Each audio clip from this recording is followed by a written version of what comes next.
Hello, my friends and enemies. Glad you're here. Today I got some special guests with me who you may be familiar with. We've got ourselves some fine gentlemen, and we're jumping into an interesting topic about some Don't hear Tolkien anyone. lectures. Oh, what's going on? We're jumping into.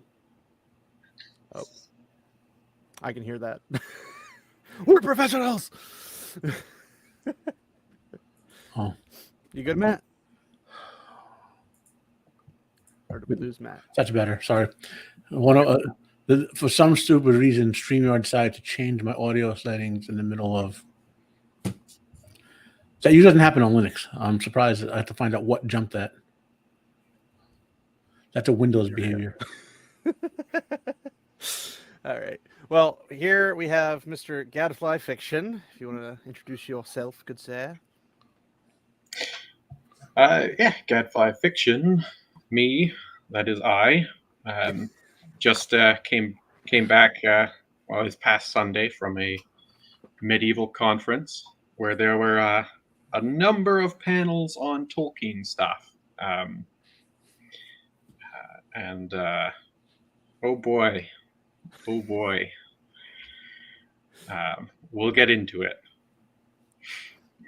All right, we will get into it. Mr. Matt, Unbearable73, would you like to introduce yourself, good sir? Greetings, everyone. I'm Matt from the channel Unbearable73.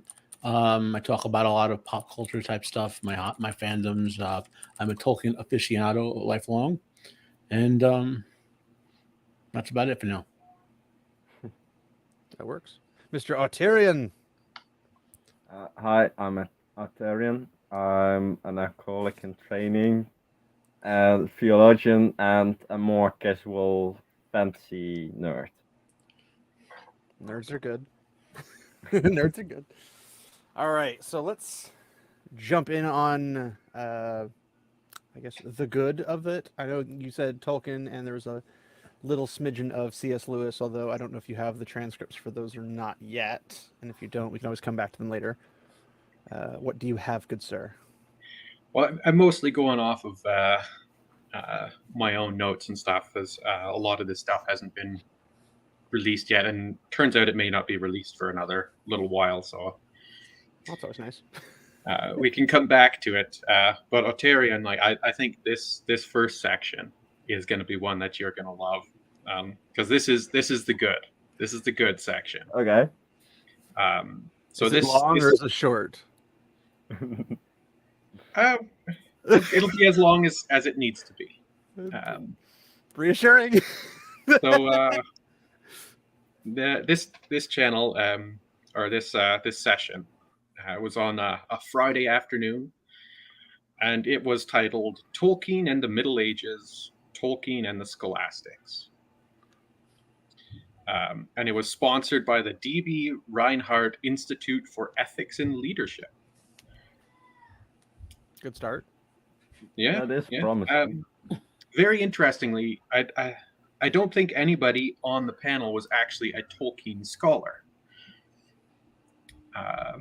but it was a really good one. So the first presenter spoke on the topic of Thomistic evil in Tolkien's Lord of the Rings. So he was talking about how Tolkien seems to or present the Thomas Aquinas rendition of evil and how that affects things. And so he presented the Thomistic theory of evil over that of the Augustinian theory of evil, and also compared it to Boethius. And primarily a large part of this comes down to the idea of the eucatastrophe within Tolkien. And this idea that evil kind of depends on the presence of good. So pretty common take. Yeah, there cannot be evil if good is not present, because this sort of parasitical nature of evil how evil feeds off of good things. A corruption of sorts. Yeah. As opposed to the almost Manichaean notion of evil and good being two separate entities, two separate but equal entities, right? So that was the first speaker. And there were 4 speakers in this one, and you had an hour and a half for the talks and the question periods. So wasn't a huge amount of time. But the second guy was very interesting in his topic of Tolkien and Aquinas, the body, wonder, and aesthetics. And he was playing off of this notion that for Aquinas, logic is logic and reason is the manner in which you come to know and understand truths. And comparing that to the notions of storytelling and how deeper stories kind of relate to the deeper levels of psychological aspects of humans. So you have logic and reason, and then under that you have your sort of sensory things, and then underneath that there's the final instinctual layer. Yeah. And so he was speaking on this sort of more so cogitating to himself as he was doing this presentation of how do these ideas of stories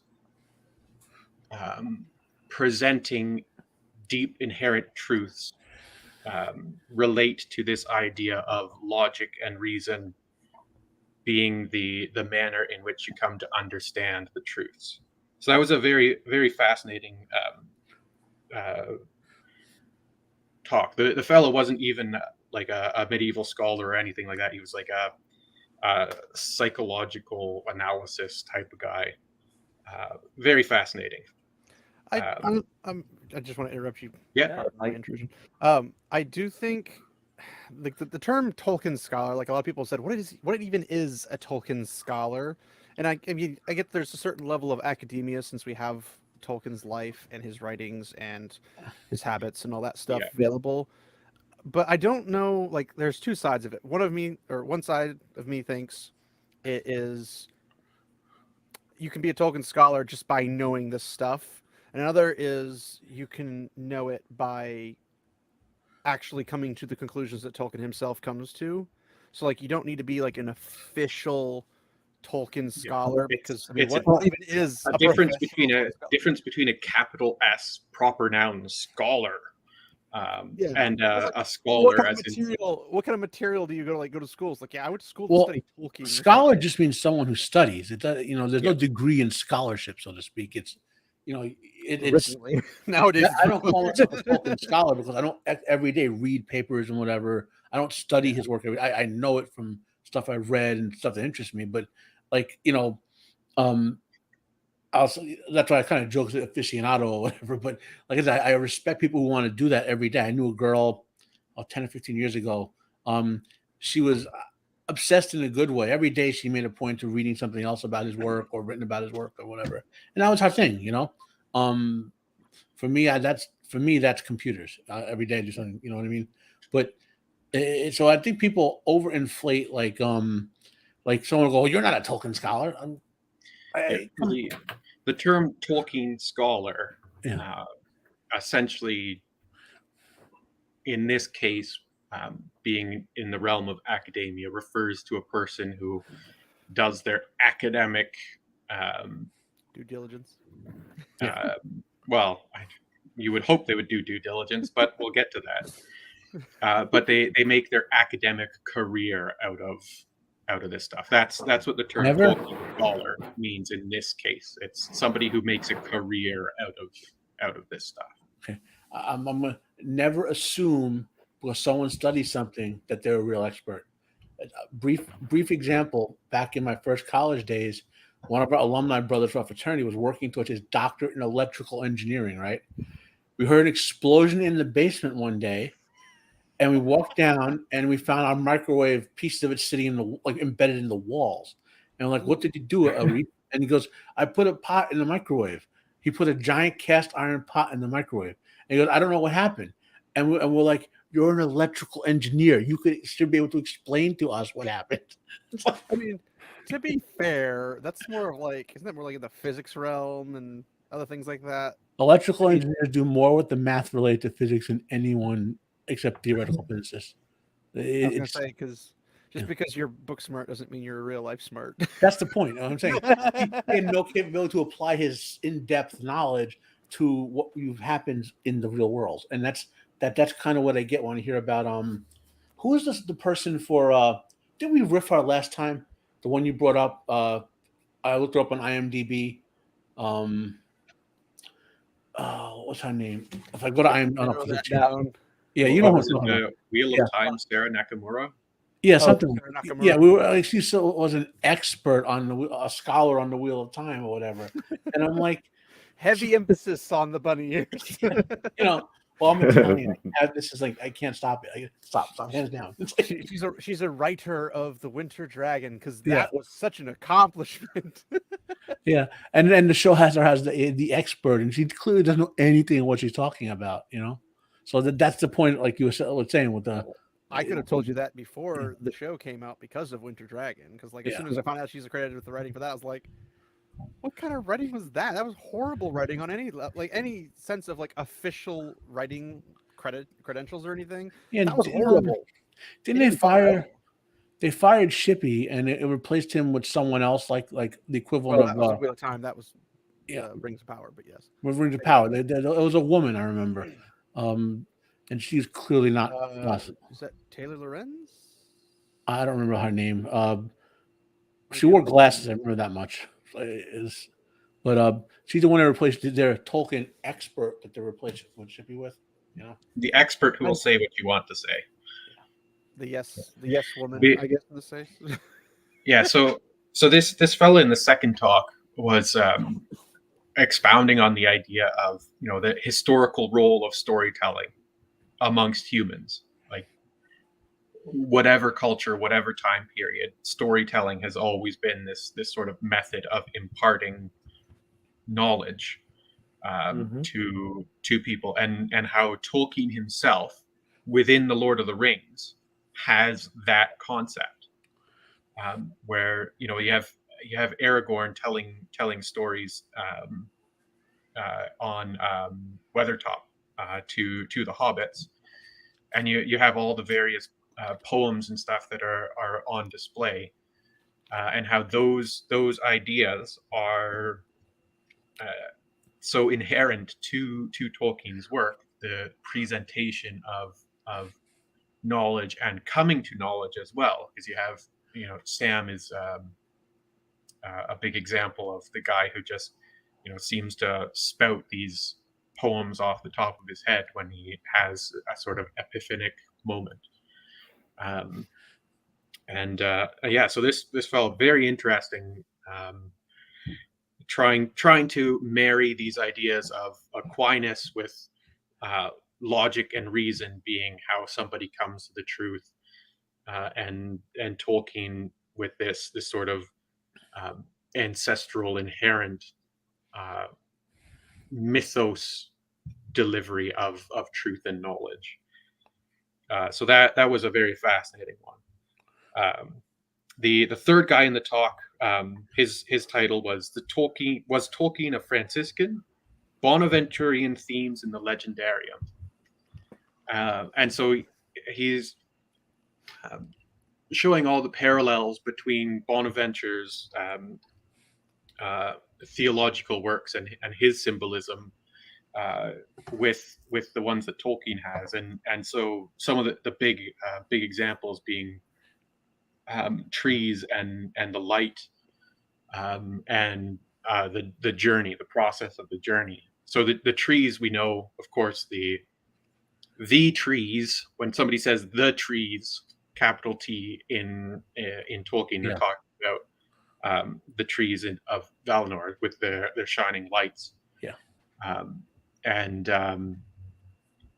So they are inherently entwined with this concept of life, life and light, and also how Tolkien also had other stories like Leaf by Niggle was a story of a fella who was painting a portrait of a tree, but only finished one leaf, right?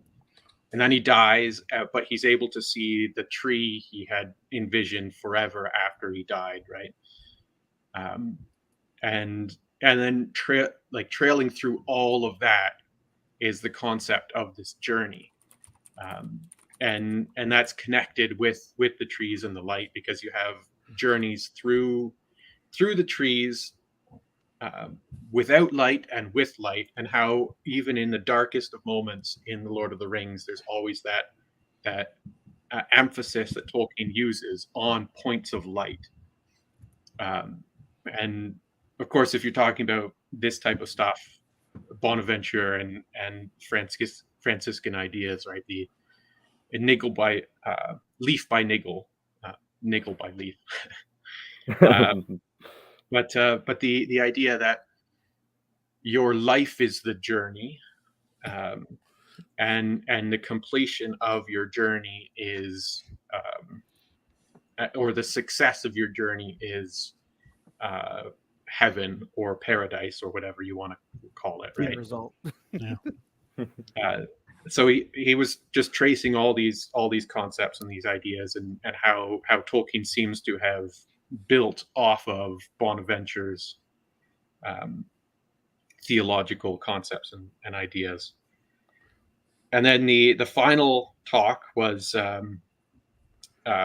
what your folk would call magic, Thomas Aquinas and natural power in Tolkien's works. So this one was probably the most in-depth work on Tolkien's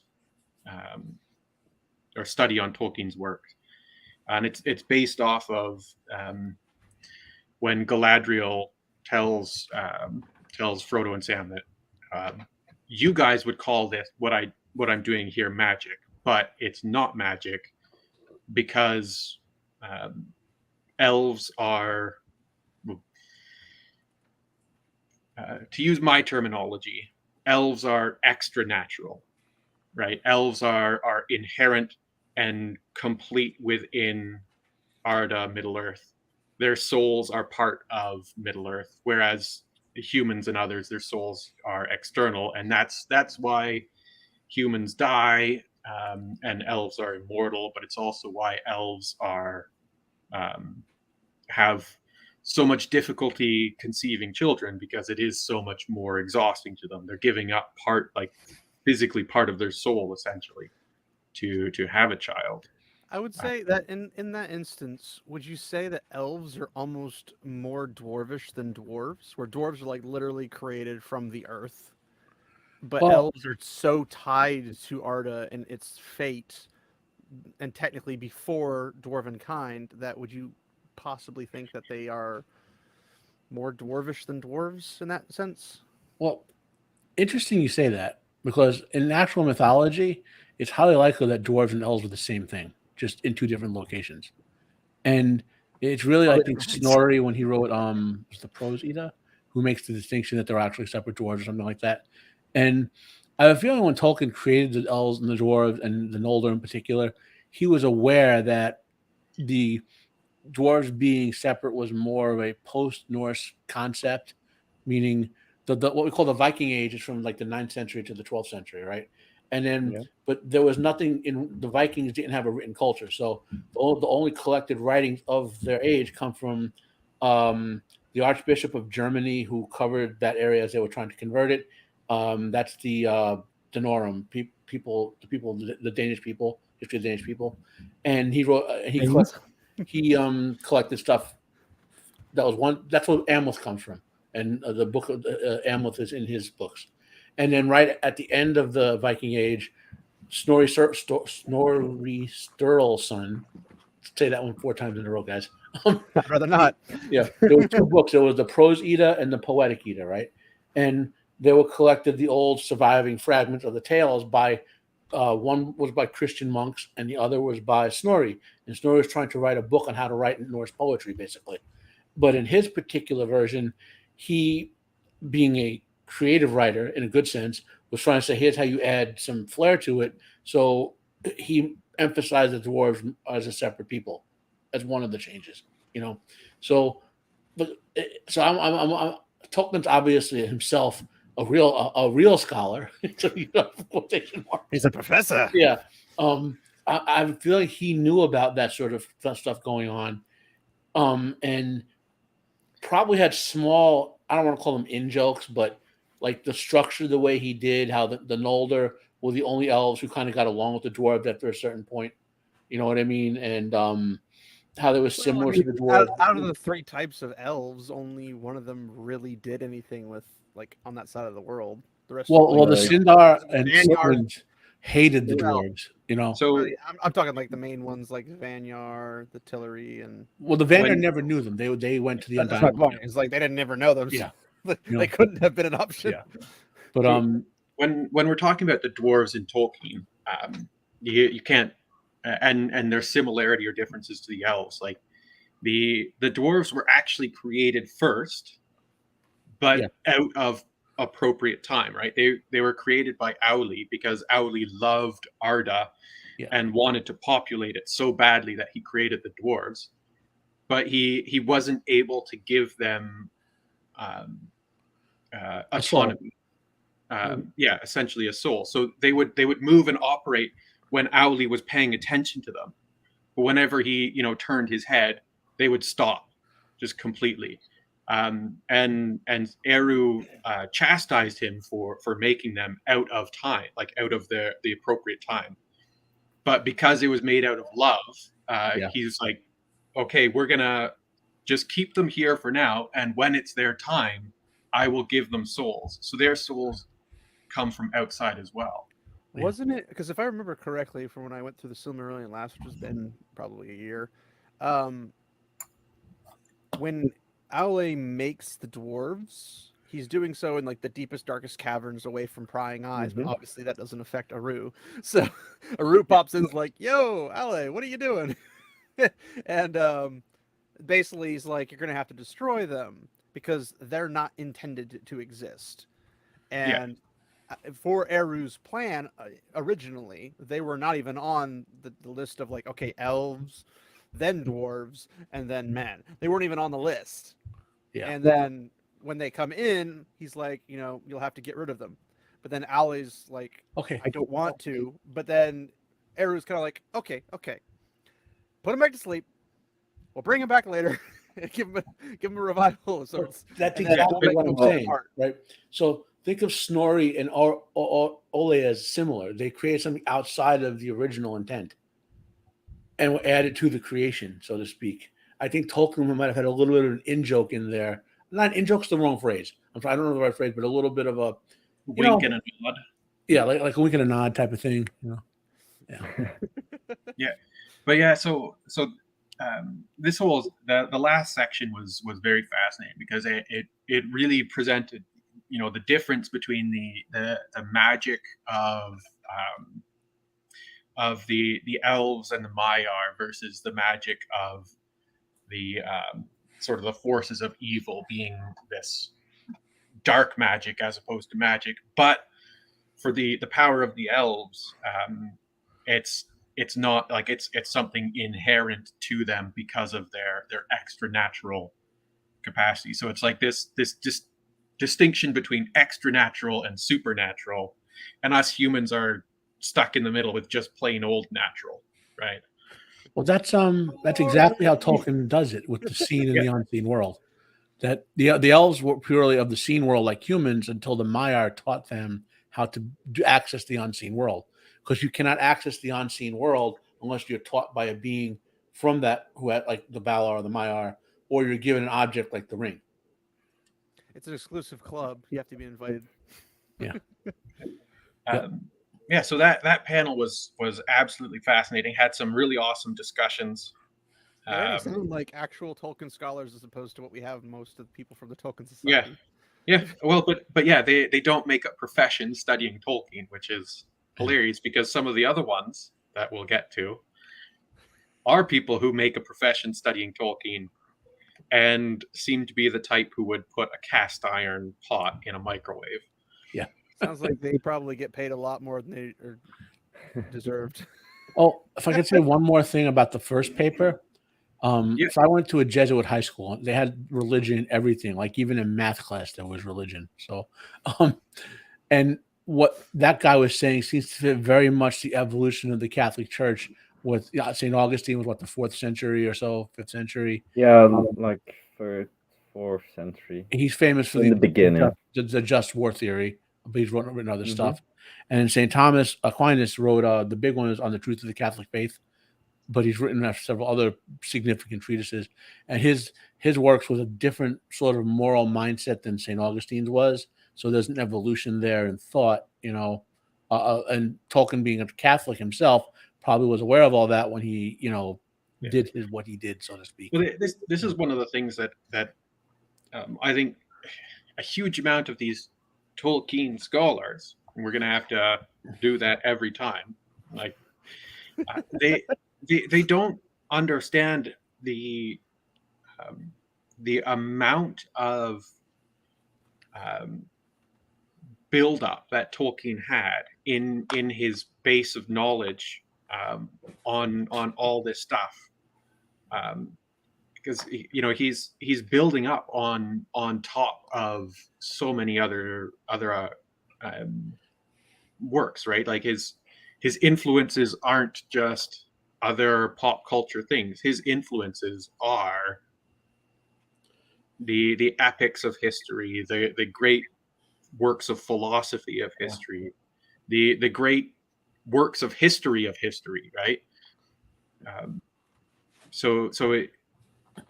In order to really get to the depth of Tolkien, you have to study some of these other things to see all those connections in there, and you can't just surface value all the stuff, right? But even then, the scholars in these good panels, they all focused on one tiny string. Yeah. Well, I mean, a specialization of something is usually the safer route, because It going is. and claiming you know every area possible. I don't even think Tom Shippey claims he knows everything. He just has the more base knowledge is larger than most other people. So when he goes in and talks about something, he's not willy-nilly speaking off the cuff. He's saying what he knows to be, in fact, true, evident. But so if I tell you something like this, somebody studying the medieval elements in Amazon's The Lord of the Rings of Power, what are the medieval elements of Lord of the Rings? None. Well, and the Rings of Power, none. No. Tolkien was based on pre-medieval stuff. That's why there are no gnomes in Lord of the Rings, because they were invented in medieval times, not in Norse times, so to speak. Paracelsus in the 15th century or 16th century with the gnomes. That's a specific exclusion. For example, like English folklore, he wanted to exclude like medieval and later English folklore and Welsh folklore and all that. He wanted to tie it directly to those Norse myths and Germanic myths. Pre-Christian. Yeah. The only thing I can think of medieval elements in Rings of Power is medievalism, and that's just a corruption of historical aspects. And I'll have this ready for everyone. Okay, so I'll just hold it. Well, so this one was one of the first events of the. It was in the first time slot, Thursday at 10 a.m. And it was a round table discussion. So they spent an hour and a half discussing what was medieval in The Lord of the Rings of Power. This is one of the bad ones, right? Yeah. Yeah. You needed that hint. Most professional Like, you're sitting at the round table and it's like, okay, are they trying to like actually sound like there is, or are they just sit there like, nope, doesn't exist. I agree, doesn't exist. I agree, it doesn't exist, and it's just like fantastic. It's one I didn't bother going to. I'm not going to name anybody because I don't want anybody to go, you know, deal with them. Go to town on them. Yeah, but Actually, Nerdporial. Let's not name names, but say the Nerd- conference and you can look it up anyway. It's like, Nerdporial Lifeform asks, "What lectures are they available?" So, Gadfly, that's a question for you. Some of them are available by the International Congress of Medieval Studies, and some of them are not. But some of the bad ones might be made available by the Journal of Tolkien Research. well, I wouldn't be sure they surprised research if you were to search by the name of each lecture, find that some people made a candid or something. You know, it's like,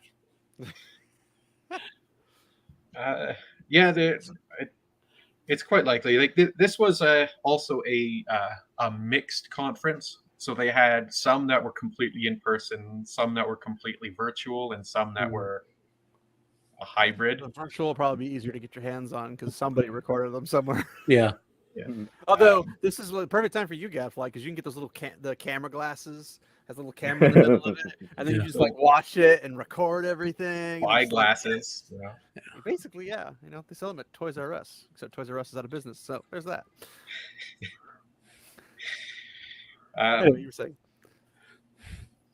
Yeah, so that was the first Tolkien panel listed in this book of 480 something sessions. Not all of them were Tolkien, so don't worry, we're not going through all of them. But I was gonna say, were all those happening at the same time? Because somebody who wanted to hit all of those is gonna be sorely disappointed. it was split up into, each day had 3 time slots. So the 10 a.m. time slot, the 1 o'clock times 1:30 time slot, and the 3:30 time slot. 3 a day? Yeah. How long was this conference? Well, there were a whole bunch at each time slot. So you had to choose which one. That's what I thought you meant. It's like there's 3 time slots. So out of 480, we're gonna do 3 a day. I'm like, this is gonna take all year. You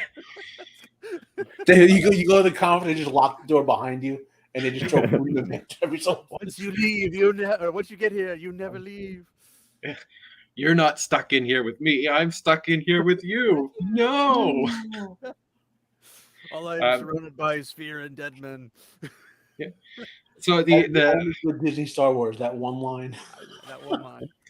The next interesting panel, in terms of just, you know, the sort of stuff that we deal with, fiction and whatnot, was C.S. Lewis. Real life.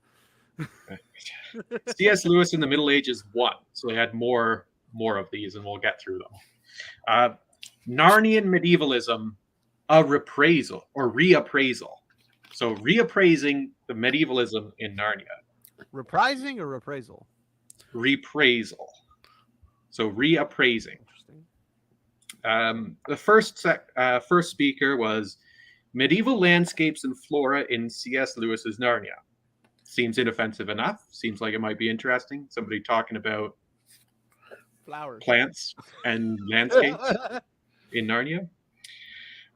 Joy Through a Wardrobe, a reappraisal of the modern medieval vision. I don't like the sound of that. Yeah, really that's worrisome. At first, it sounds innocent, like you look at it through a modern lens, but then you remember what the modern lens is.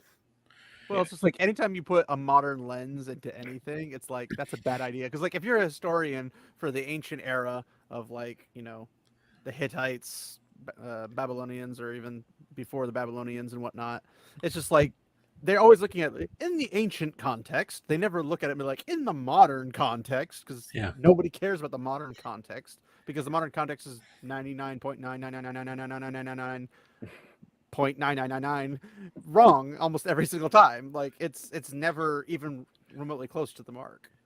Well, people have a global misconception of medieval life. I mean, Schola Gladiatoria did a whole video about Matt Easton, about how modern people seem to think medieval people never bathed, wore drab color leather all the time, always got food poisoning because they didn't know how to cook food properly. You know, never drank water at all. They drank beer all the time. You know, 'cause it's like, you know.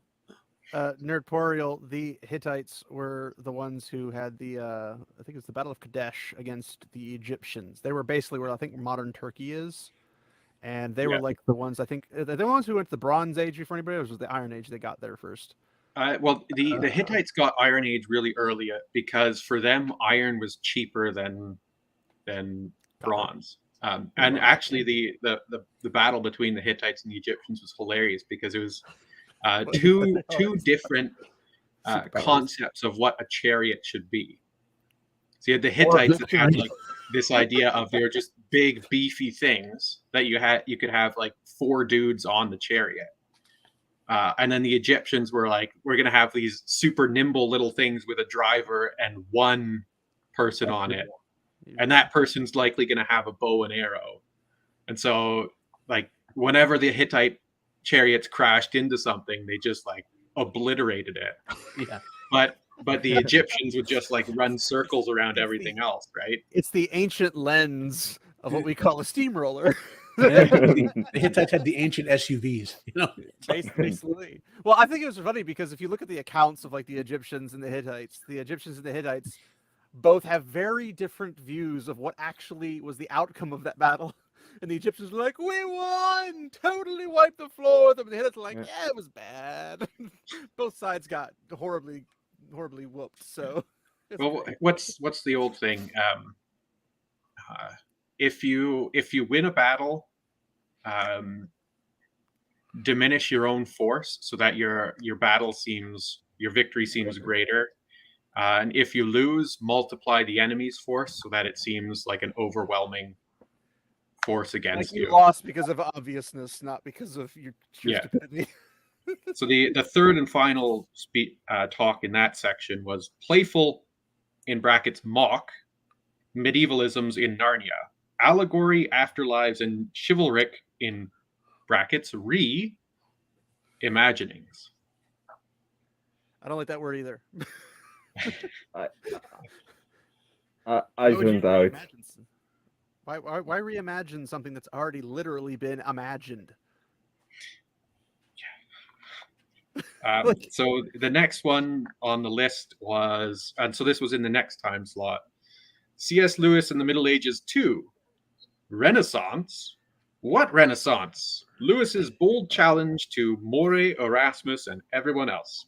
This one seems kind of interesting. So the first talk, C.S. Lewis and demythologizing the Renaissance, historiographical perspective. Talk 2, still on its trail, how reading old books helps make sense of Lewis's denial of the Renaissance.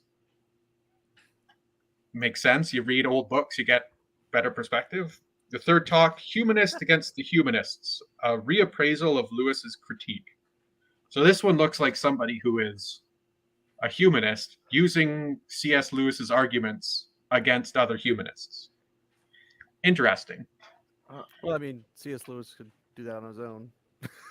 Yeah, like C.S. Lewis, he's pretty humanist. Like, I didn't see him denying the Renaissance either.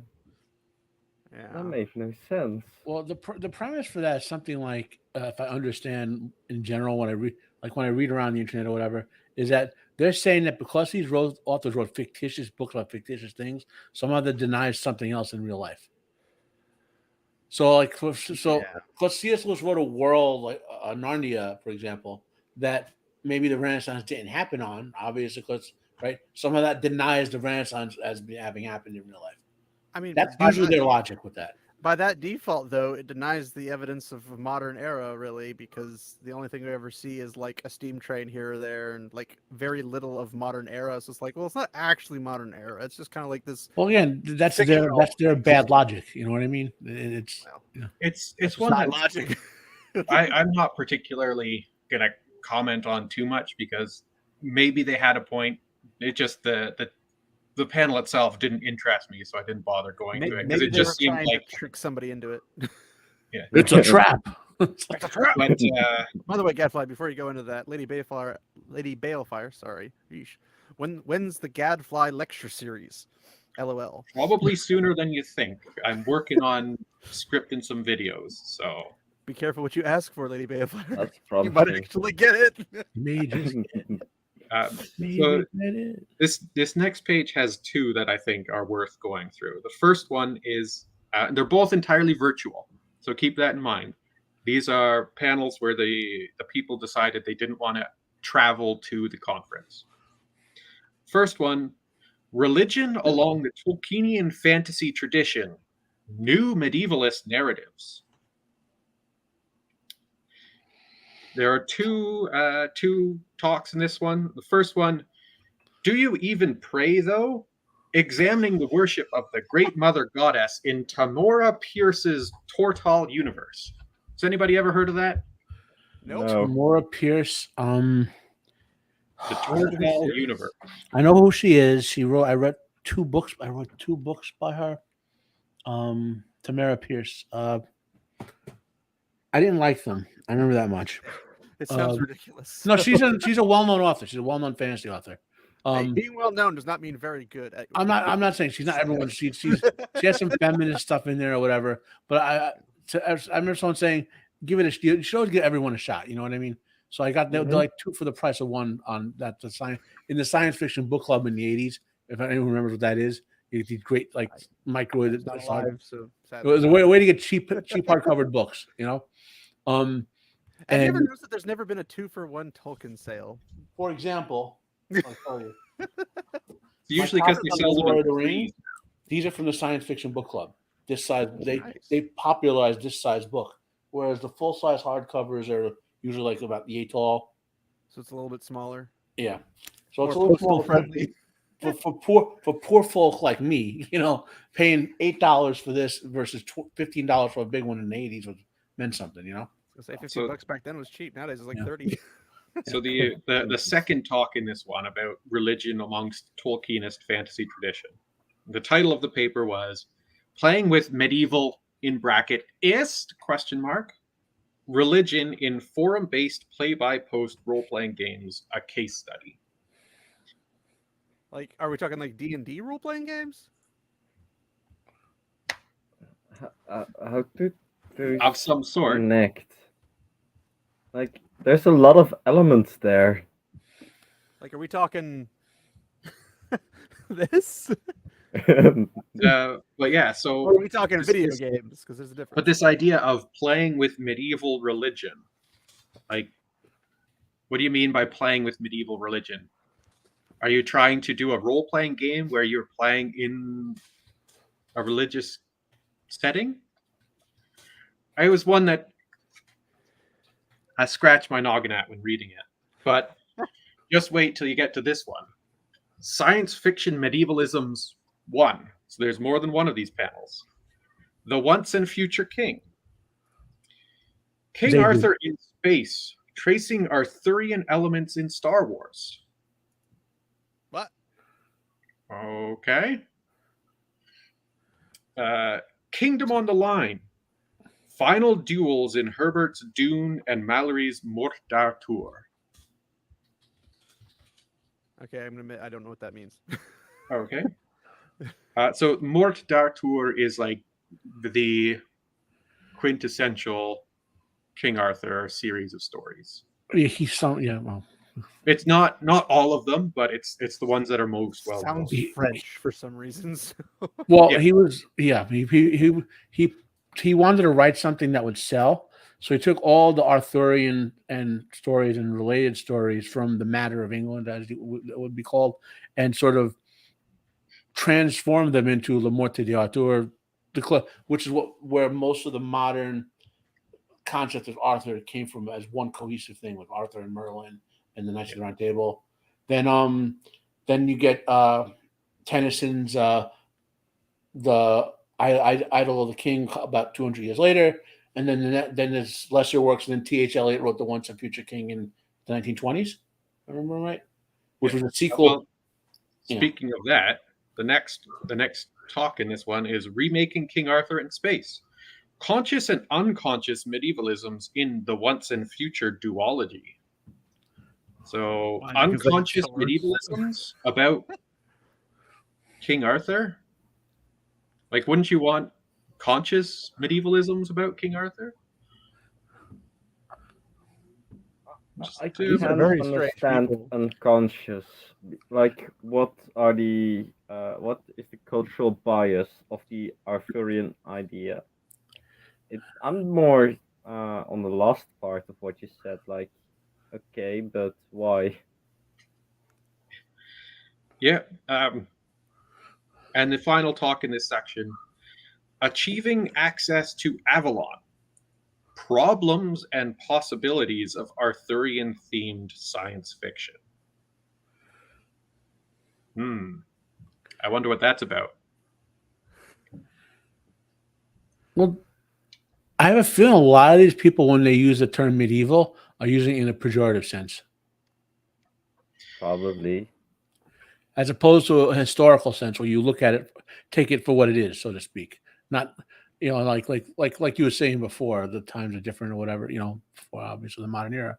Just because I mean, I love the Once and Future King. Generally speaking, I've read all the major works of Arthurian mythos, so to speak, and I love most of them.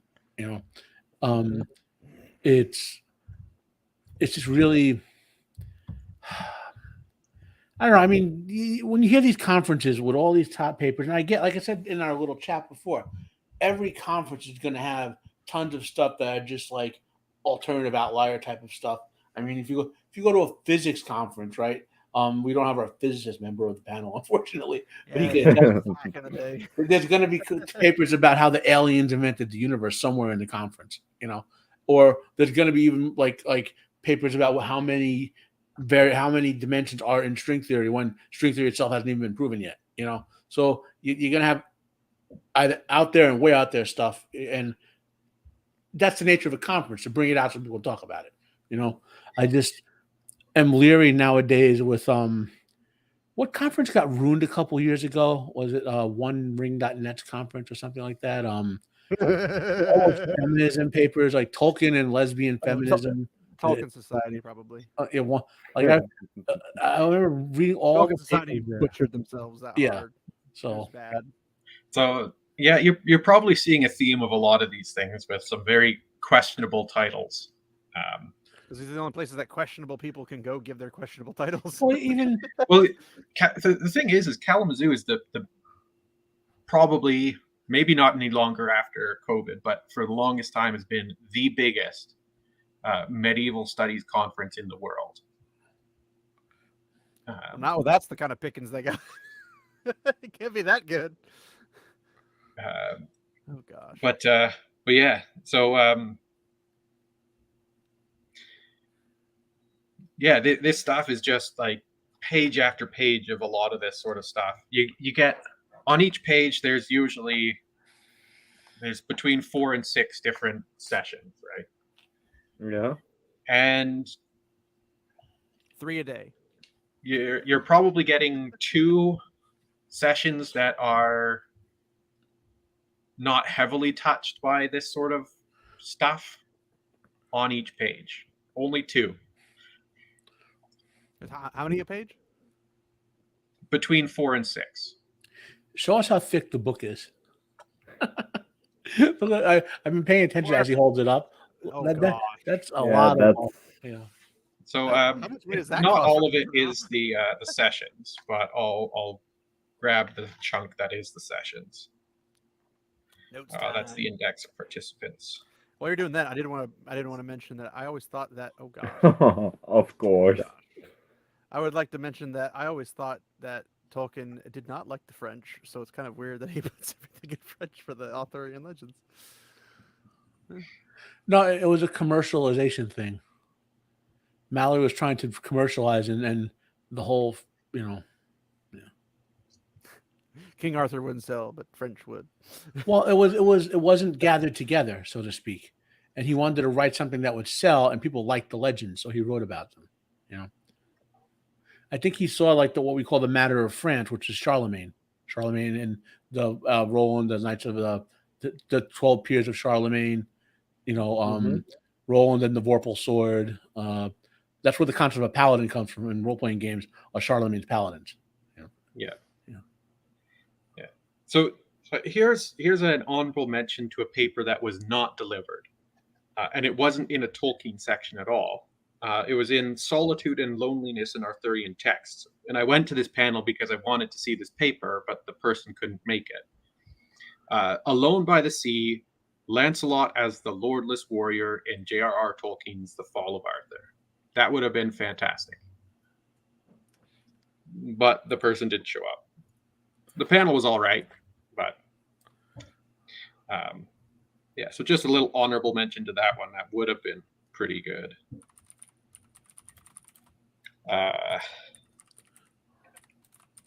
Let's see, that's another one I wanted to go to but didn't go to because it coincided with another one I wanted to go to. It may sound like I'm ripping on the conference, but the stuff that I went to was enjoyable. The stuff that I went to. I'm glad there was something useful there. It's just I would have expected if it's because you said it's a medieval specific one. Yeah. Like, why would you have any Tolkien anything there? Like, well, because Tolkien was a bit of a medievalist. Well, I mean, I guess the medievalist stuff, but like anything Tolkien related to any of his legendarium stuff shouldn't have been involved at all. So you'd have pretty much what King Arthur and the Knights of the Round Table and that kind of stuff. Beowulf. Beowulf. I mean, obviously Beowulf. Stuff like that. But it just seems like if anybody brings up anything for Rings of Power or any of the actual legendarium books, it's like, why are you here? One of the issues is this term, science fiction medievalisms 2, medievalism and science fiction series. As soon as somebody puts that medievalism tag on something, it's almost as if they're incorporated into it. So this panel doesn't seem particularly bad. So it sounds like they're hashtagging it with medievalism just to get more clicks when they post it online. Don't get me wrong. I like medievalism, but it's so here's another round table, which I think. One second, Gadfly. Arthur, you're saying? Sorry. I was like saying I like medievalism. Like I did my bachelor's thesis on medievalism, but you gotta place it in the appropriate context. Like it's a sociological topic. Yeah. Yeah. So okay, go ahead, Gadfly. So here's another virtual conference session. It's also a roundtable, and it's one that I think we've all seen and dealt with very regularly recently. Tolkien and medieval constructions of race. Oh, bother. Are you okay, Matt? You need a brown paper bag to breathe into? I'm going to meditate. So I looked up the person who is the organizer and respondent to this panel. Is their name Juicy Memes? Probably would have had more credibility if it was. But nothing about this person has published in a bunch of different journals of the Journal of Tolkien Research. That's pretty much the only thing that this person has published. Is a PhD candidate and is studying all the isms. Oh God! How about do they study stupidism? Because stupidism seems to be their main forefront. I don't want to riff on the person too much because it feels like I'd be making fun of a mentally disabled person. Ooh, I don't know. That seems like a more bigger burden. I was gonna say that's insulting to a mentally disabled person. Yeah, I was gonna say.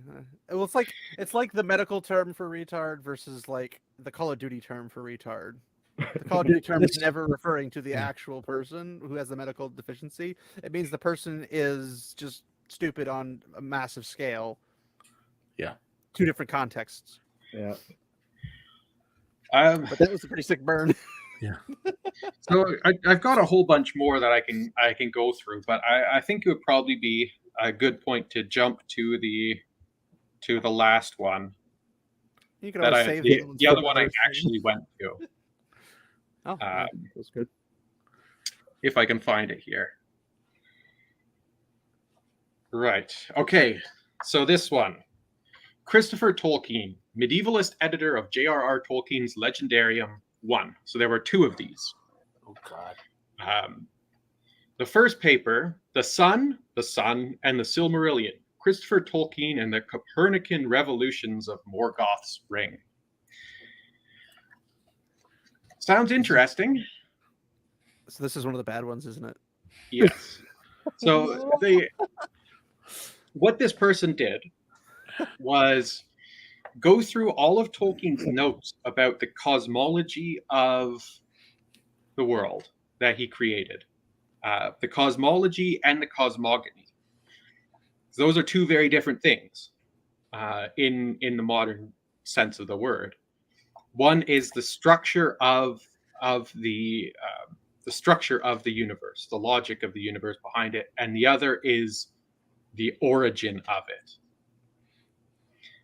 And she was saying, okay, so in some of these things, some of these notes that Tolkien wrote, he has a very mythological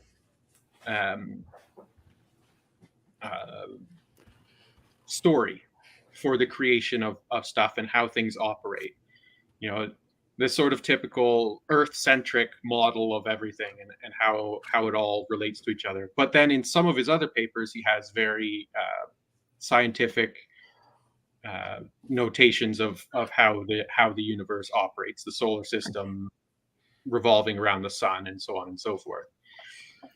And she came to criticize Christopher Tolkien for not including the scientific aspects of the operations of the universe in his presentation of the Silmarillion and the Unforgotten Tales and all that stuff.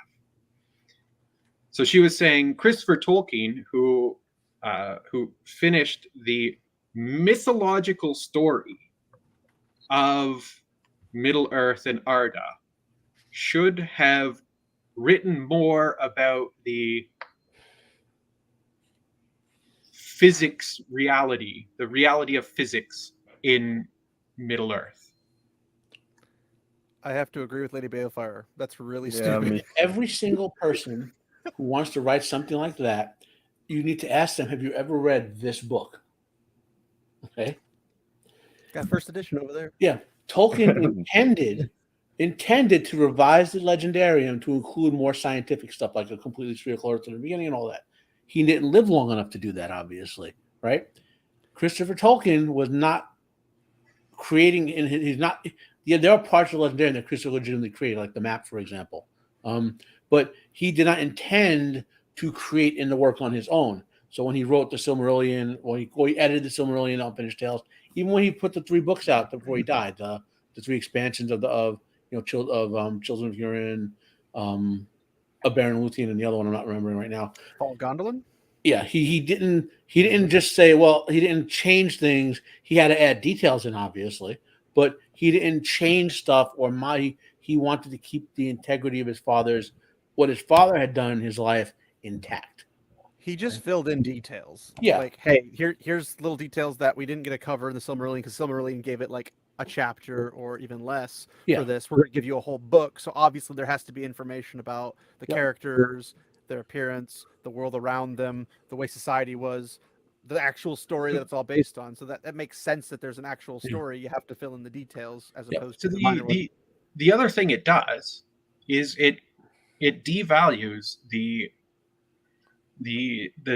narrative and the symbolism and the messaging of a lot of that stuff in the stories.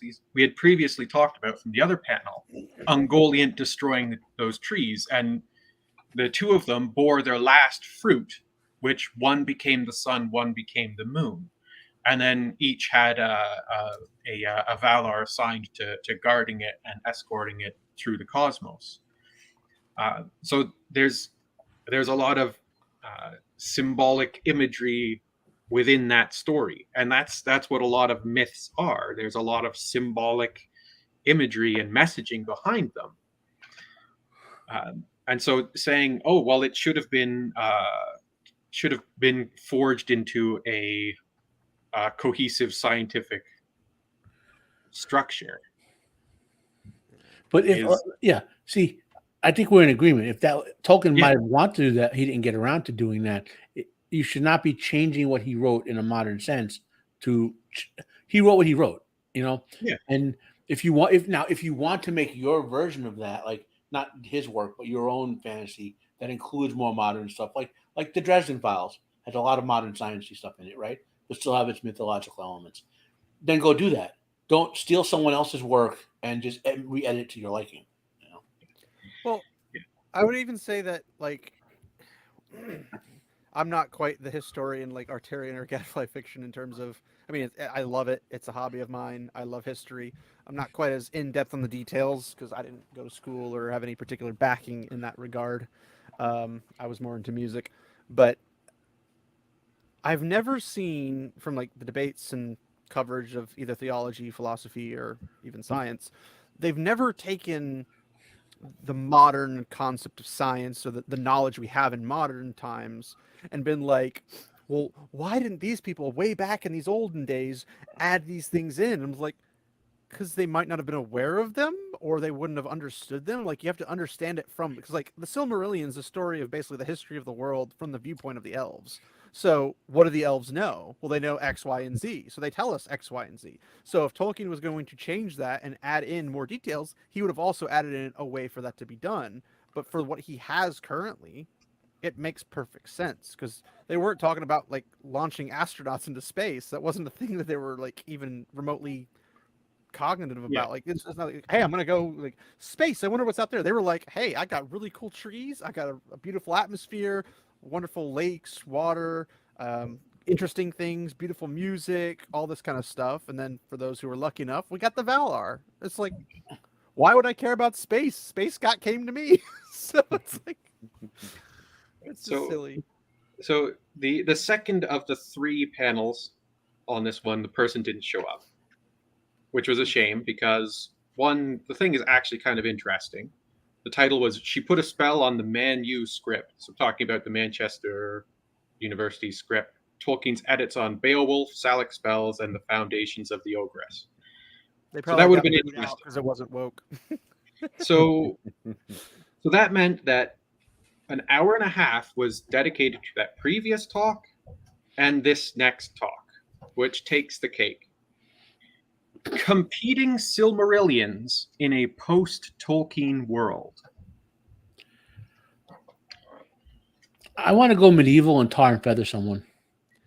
Well, that wasn't medieval, but I understand the sentiment. Well, Wild West, boy. Are you saying they didn't tar and feather anybody in medieval time periods? Oh, they did other things. Wow, probably more effective things. I like to say I agree with Lady Balefire. I gotta say I hate modern relativism and subjectivity. I specifically do, and one of these days I want to make a video on that. So the basic concept of this person's talk was that because Tolkien died without finishing the Silmarillion, had multiple drafts that Christopher Tolkien finished, and Christopher Tolkien felt conflicted about inserting himself too much into the Silmarillion that he wrote. Because of that thing, those existence of those other drafts, effectively everybody's interpretation and idea of what the Silmarillion was, could be, and should be is correct.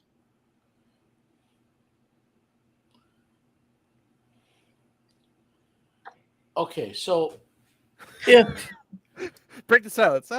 If they're talking about exploring those other ideas, that's a perfectly valid academic exercise. If they're saying, well, everyone should write their own version of the Silmarillion, or we should make a woke version of the Silmarillion, which I think is what they're really saying, then they could basically, take a long walk off a short pier, to use a Jersey expression. Yeah. So this was a fella who said he couldn't stop watching The Rings of Power.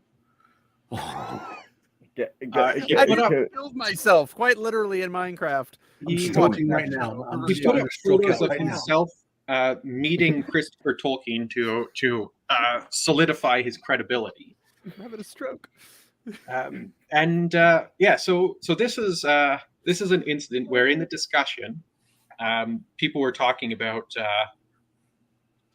what it meant to have this access to this free access to whatever and yada yada yada. Sounds communist to me, but okay. And of course, somebody mentioned that, oh well, if you're upset at the changes of ethnicities of characters, then you're a racist type of thing. Blah blah blah blah blah. So this is when I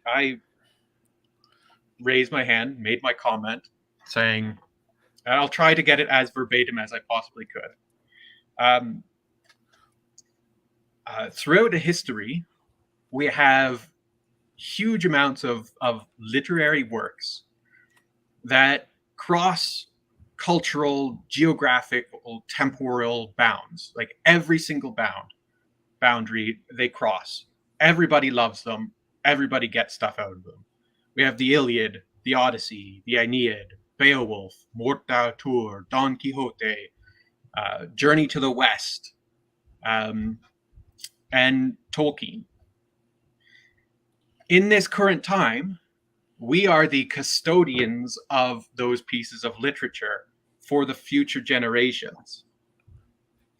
So if we decide to make alterations and fabrications and changes to these things, we are in danger of corrupting those materials to not have that important element of understanding what humanity is that these stories bring to the future generations.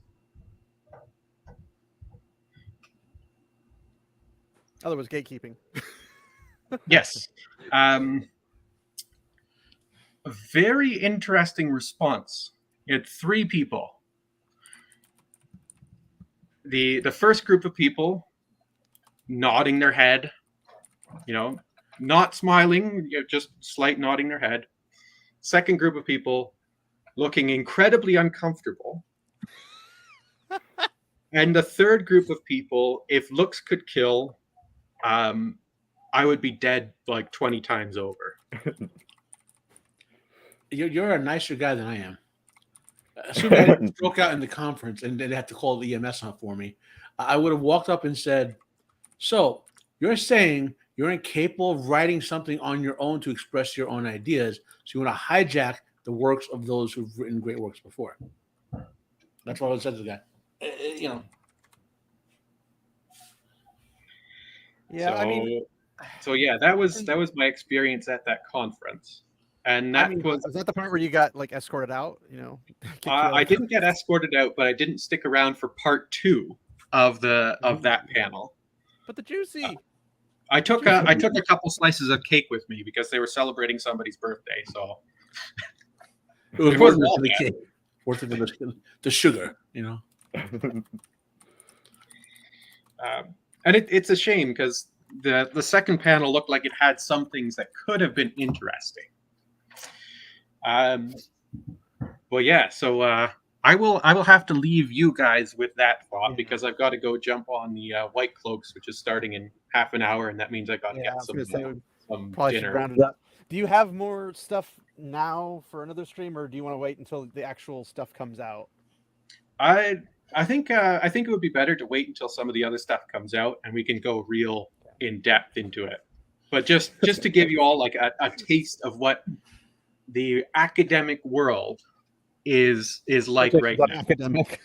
You have 2 categories. You have the people who do zero academic work but get all the plaudits, and you have the people who do a crap ton of academic work and have too much integrity to just take the money and run. Well, I do find it funny because like the way they have. I'll be right back. Sure.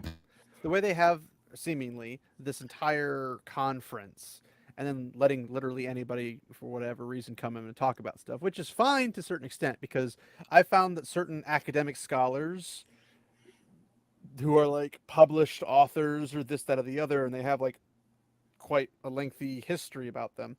But they also have these random people who show up who don't have any like special PhDs or anything in academic systems or whatever, but they still manage to have a lot of knowledge, which is one of the reasons like the argument from authority where they're like, well, this person knows what they're talking about because they have a degree. And it's like, well, this person knows what they're talking about because they actually studied what they were talking about. Like they actually know what their content is. And it's like, how do you put those things together and reconcile them? Because like Gadfly, for example, let's say he didn't have a PhD or he didn't have a doctorate or whatever he's going for, master's in anything, and he was just like, I'm a high school dropout or whatever, and you know, I have all of this knowledge because I just went and hunt down every single book I get my hands on. I went online and found every discussion on the topics. I gathered all I could, learned about the authors of the time periods. I learned about the cultures, all that kind of stuff. And then I come in and say, I know what I'm talking about. I'm not an academic by the modern term of it, but I am, in fact, knowledgeable on this because X, Y, and Z. But then you got people going, well, you obviously don't know what you're talking about because you don't have a piece of paper. And it's the same thing for today, like in colleges, because if you don't go to college and get a piece of paper, you clearly don't know how to do anything. It's like, but what about all the people that don't go to college that know more than the people who go to college? Yeah. I would say to someone like that, I might have a PhD, but I actually read the books. I actually understand the context. But that's the best part, though, is that even if you read the books and I read the books, Arterian and Gadfly read the books, we can at least come together and say, let's pick a topic out of that and let's hit with each other with it until we figure out what is, in fact, the actual context. Not just what I want it to be or what you want it to be, but like actually what leads all to the same point. Well, then in this case, all roads lead to Rome. In this case, Tolkien's Rome. So it's you also have to add on to that when you have. So there's you can sometimes have the author's works that you can use as a guideline, and sometimes you don't, and that leads to two very different things. Because when you have the author's own words, like that trumps everything. But when you don't, then there is opportunity for consensus and to form amongst debate. Well, like I like to say, truth is not a democracy.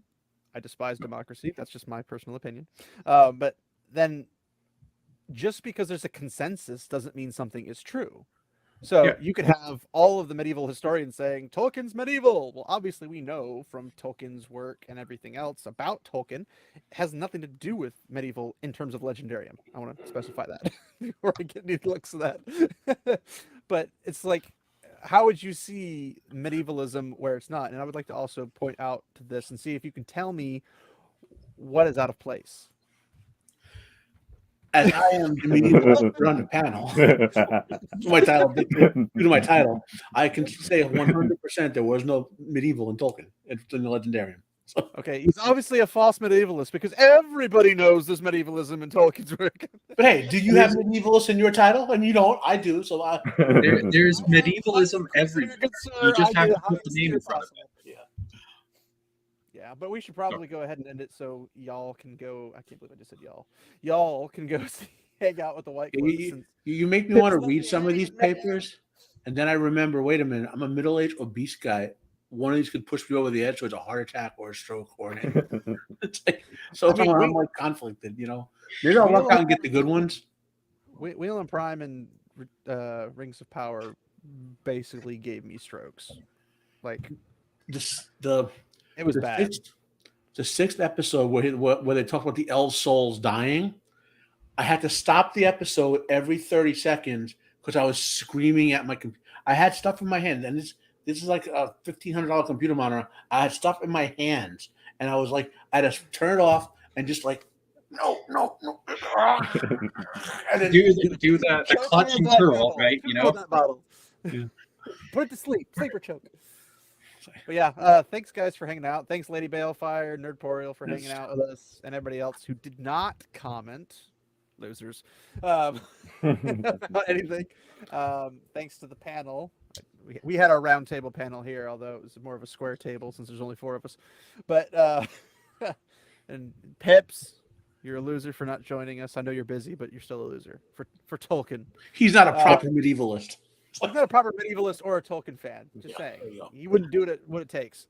But anyway, so yeah, thanks everybody. Let's go around. I love the term the horn. Gadfly, let us know what you got going. Obviously, you got your thing with the White Cloaks here right after this. So Yeah. So that starts at 7. So I got just enough Eastern. time to grab dinner. But as I mentioned earlier, I'm working on a couple scripts to put together for my own channel to come into existence. So keep an eye out for that. I'm also up for joining a couple other streams in the coming weeks, but they haven't been announced yet, so I'm not going to announce them because it's other people's business to do that. Yeah. But yeah, I'm much more present on the internet than I used to be. You're welcome. Yeah. You gave me my first break. Hey, what can I say? I see talent and I can smell it a mile away. When you post your videos, let this channel know so we can promote. It's not you. I mean, assuming people actually watch, but definitely want to throw you up there and let people know to go find your stuff, and we can always add you on the list of allies of the book cloaks, since obviously the White Cloaks are familiar with you as well. But yeah, definitely want to hear that stuff. Matt, the medievalist, tell us your evil deeds. From the medieval world, I come. And from the medieval world you shall leave. Hey, you see, it's flat over here. Hey, guys in the round world, I'm here in the flat world. I was wondering, you look a little 2D for my taste, but Yeah. sorry. So what am I doing? Okay, I'm reviewing some trailers on my channel of movies I like Extraction 2 is coming out. It's a Chris Hemsworth movie. Fast X, Part 1, I guess. Mission Impossible 7, Part 1. The Justified Season 7, which is coming out this summer. You know, I love Justified. couple. So basically, I'm doing for movies I will like. I'm doing trailer responses. I won't go negative on them, right? But you make more money on the ones you don't like Little Mermaid or something. I have to save it up when I do Rings of Power and Season 2 and talk about Wheel of Prime Season 2, which are both coming up in the fall or whatever they're coming up. So, if I go too negative, I'll disappear again. And I got a negative one going with Star Trek Picard Season 3. I'm working my way through that crap. But I am reviewing a horror TV show called From that no one seems to be watching. Or it's the second season just premiered. It's really good. It's in the style of Fringe or kind of cross between Fringe and Lost in a way. But it's really good. And I'm going to do this because I want people to watch the season 3 of Warrior. The first 2 seasons were Cinemax seasons from years ago, based on something a project Bruce Lee wanted to do. Never got done in his lifetime, obviously. And the final season is coming out this summer, so I'm probably going to work my way through the first 2 seasons again, just to review it to try to generate some buzz for Warrior Season 3. There are a couple of Tolkien projects in my head that I want to do. I've been meaning to do a series of short lore videos. I started that with Who Are the Half Elven, the short version. So someone doesn't know what a Half Elven is, can watch a 5 to 10 minute video. You get a quick sense without going. I want to do a couple more videos like that, like quick explanation. Educational stuff. Yeah. Well, quick explanation. So someone who's never read the book can say, "What is this Half Elven that Elrond keeps calling himself?" They can get a quick version as opposed to the 3-hour version, which an in-depth fan might want to know. Well, you're in luck, Matt, because I happen to know a physicist, a historian, and a theologian who'd love to help you out with those things. But keep that in mind. That could be interesting. I could do a short explanation video, and then maybe we could do a talk about it afterwards, type of thing. I'd say I know a horse, but unfortunately, the horse left the stables and has. You know a horse, so of course. I know a horse, of course. But it is a medieval song. It's more Renaissance horse, but yes. So yeah, Tyrion. Actually, before we go on that, I say Gadfly, Lady Balefire would like to talk to you sometime, presumably on her channel. So she would like to have a word with you. Whenever a lady says, "I want to talk to you," it could mean a lot of different things, and got to be careful. Usually, you got it run. It's like, hey, I want to talk to you. Tyrion, what you got going on? I got nothing. I'm just available for whatever and mostly hanging out. There you go, guys. local theologian. Red available. Hand's server. Wonderful, wonderful.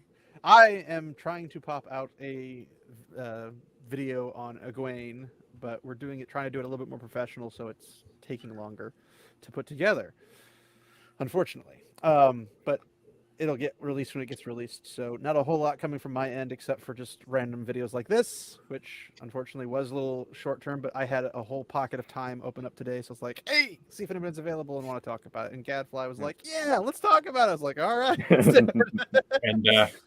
And when those papers drop, I'll let you know, and we'll do a reconvene the council. We'll do a 200-part series on it and just go to town on it. 6 hours minimum per episode. They'll Do a real drop like feedback. something in the toilet bowl after a lot of bad tacos. I mean, that's bold of you to assume that the toilet will still be there and it won't be a crater in the ground. Yeah. But anyway, thanks guys for hanging out. We'll be sending you over to. Thanks for that. We'll be shipping you over to the White Cloaks channel for their live stream, and I believe Gadfly will be there for all your viewing pleasure, and all of his knowledge. So yeah.